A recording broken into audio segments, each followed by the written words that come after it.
చాలా కాలం పూర్వం అందరూ మంచి కోరుకునే ఒక రైతు ఉండేవాడు. అతని స్నేహితుడైన వ్యాపారి మాత్రం పరమ లోభి. ఒకరోజు ఎలుక వినాయకునితో రైతుకు సహాయం చేయమని కోరింది.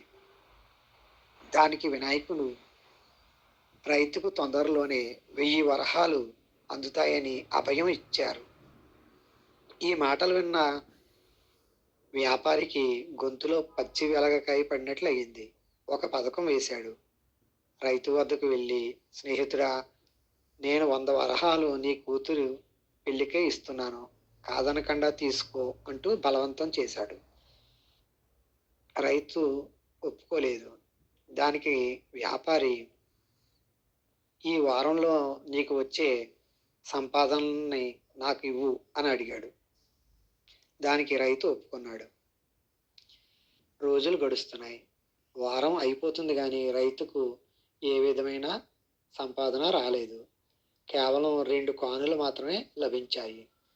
దీనితో వ్యాపారి లబోదిబోమంటూ వినాయక ప్రతిమ దగ్గరకు వెళ్ళాడు.